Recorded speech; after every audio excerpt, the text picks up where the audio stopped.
जय श्री कृष्णा। राधे राधे भक्तजनों, आज आप सभी सुनेंगे सावन सोमवार की भोलेनाथ जी की गाथा और साथ में आरती। भोलेनाथ की जय हो, भोलेनाथ की जय हो, माता पार्वती की जय हो, माता पार्वती की जय हो। एक साहूकार था जो भगवान शिव का अनाय भक्त था।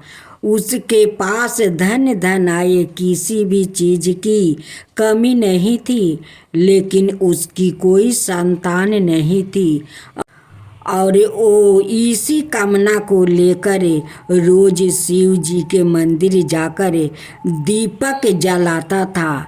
उसके इस भक्ति भाव को देखकर एक दिन माता पार्वती ने शिव जी से कहा कि प्रभु, यह साहूकार आपका अनय भक्त है, इसको किसी बात का कष्ट है तो आपको उसे अवश्य दूर करना चाहिए। शिव जी बोले कि हे पार्वती, इस साहूकार के पास पुत्र नहीं है, यह इसी से दुखी रहता है। माता पार्वती कहती है कि हे ईश्वर, कृपा करके इसे पुत्र का वरदान दे दीजिए।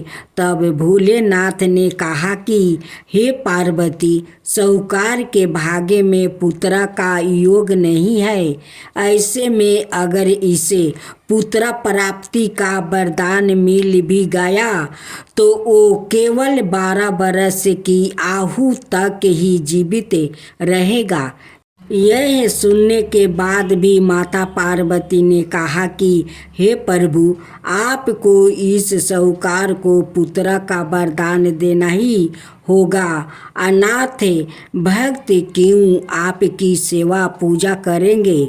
माता के बार बार कहने से भोलेनाथ ने साहूकार को पुत्र का वरदान दे दिया, लेकिन यह भी कहा कि वो केवल 12 बरस तक ही जीवित रहेगा।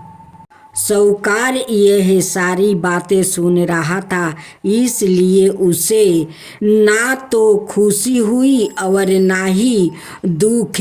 वो पहले की तरह भोलेनाथ की पूजा अर्चना करता रहा। उधर सेठानी गर्भवती हुई और 9 महीने के बाद एक सुंदर सा बालक की प्राप्ति हुई। परिवार में खूब उत्साह मनाया गया, लेकिन साहूकार पहले ही की तरह रहा और उसने लड़का की 12 बरस की आयु का जिक्र किसी से भी नहीं किया। जब बालक 11 बरस की आयु हो गई तो एक दिन साहूकार की सेठानी ने बालक के विवाह के लिए कहा। तो साहूकार ने कहा कि वो अभी बालक को पढ़ने के लिए काशी जी भेजेंगे। इसके बाद उसने बालक के मामा जी को बुलाया और कहा कि इसे काशी पढ़ने के लिए ले जाओ और रास्ते में जिस भी स्थान पर रुकना, वहाँ यज्ञ करते और ब्राह्मणों को भोजन कराते हुए आगे बढ़ना। उन्होंने भी इसी तरह करते हुए जा रहे थे कि रास्ते में एक राजकुमारी का विवाह था। जिससे उसका विवाह होने वाला था वो एक आँख से काना था। तो उसके पिता ने जब अति सुंदर साहूकार के बेटे को देखा तो उनके मन में आया कि क्यों ना इसे ही घोड़ी पर बैठाकर शादी के सारे कार्य संपन्न करवा लिया जाए। तो उन्होंने मामा से बात की और कहा कि इसके बदले में वो अथाह धन देंगे। तो वो भी राजी हो गया। इसके बाद साहूकार का बेटा विवाह की वेदी पर बैठा और जब विवाह कार्य संपन्न हो गया तो जाने से पहले उसने राजकुमारी की चदरी के पल्लू पर लिखा कि तेरा विवाह तो मेरे साथ हुआ, लेकिन जिस राजकुमार के साथ भेजेंगे वो तो एक आँख का काना है। इसके बाद वो अपने मामा के साथ काशी के लिए चल गया। उधर जब राजकुमारी ने अपनी चुनरी पर यह लिखा हुआ पाया तो उसने राजकुमार के साथ जाने से मना कर दिया। तो राजा ने भी अपनी पुत्री को बारात के साथ विदा नहीं किया। बारात वापस लौट गई। उधर मामा और भांजे काशी पहुंच गए थे। एक दिन जब मामा ने जग रचा रखा था और भांजा बहुत देर तक बाहर नहीं आए तो मामा ने अंदर जाकर देखा तो भांजे का प्राण निकल चुके थे। वो बहुत परेशान हुए, लेकिन सोचा कि अभी रोना पीटना मचाया तो ब्राह्मण चल जाएंगे और जग का कार्य अधूरा रह जाएगा। जब जग संपन्न हुआ तो मामा ने रोना पीटना शुरू किया। उसी समय शिव पार्वती उधर से जा रहे थे तो माता पार्वती ने शिव जी से पूछा, हे प्रभु, ये कौन रो रहा है? तभी उन्हें पता चलता है कि यह तो भोलेनाथ के आशीर्वाद से जन्म हुआ साहूकार का पुत्र है। तब माता पार्वती कहती है कि हे स्वामी, इसे जीवित कर दीजिए। अनाथ रोते रोते इसके माता पिता के प्राण निकल जाएंगे। तब भोलेनाथ ने कहा कि हे पार्वती, इसकी आहु इतना ही थी सो वो भोग चुका है। लेकिन माँ के बार बार आग्रह करने पर भोलेनाथ ने जीवित कर दिया। लड़का ओम नमः शिवाय करते हुए उठा और मामा भांजे दोनों के ईश्वर को धन्यवाद दिया और अपनी नगरी की ओर लौटा। रास्ते में वही नगर पारा और राजकुमारी ने उन्हें पहचान लिया। तब राजा ने राजकुमारी को साहूकार के बेटे के साथ बहुत सारे धन धनाये के साथ विदा किया। उधर साहूकार और उसकी पत्नी छत पर बैठे थे। उन्होंने यह प्राण कर रखा था कि यदि उनका पुत्र सकुशल ना लौटा तो वो छत से कूदकर अपना प्राण त्याग देंगे।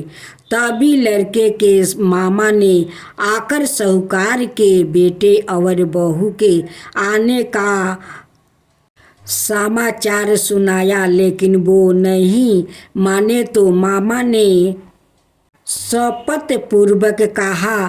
तब तो दोनों को विश्वास हो गया और दोनों ने अपने बेटे बहू का स्वागत किया। उसी रात साहूकार को सपने में शिव जी ने दर्शन दिया और कहा कि तुम्हारे पूजन से मैं प्रसन्न हुआ। इसी प्रकार जो भी व्याकृत इस कथा को पढ़ेगा या सुनेगा उसके समस्त दुखों दूर हो जाएगा और मन बचित सभी कामनाओं की पूर्ति होगी। जय शिवा ओमकारा, प्रभु हरे शिवा ओमकारा। ब्रह्मा विष्णु सदा शिव अर्धंगिनी धारा। ओम जय शिवा ओमकारा। एकानन चतुरानन पंचानन राजे। शिव पंचानन हंसासन गरुड़ासन विषवाहन साजे। ओम जय शिवा ओमकारा।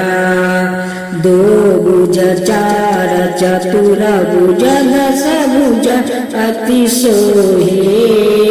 तीनों रूप निरखता त्रिभुवन जन मोहे। ओम जय शिवा ओमकारा। अक्षर माला बने माला मंदी माला तारी। चंदन मृग मद सोहे बोले सुभिकारी।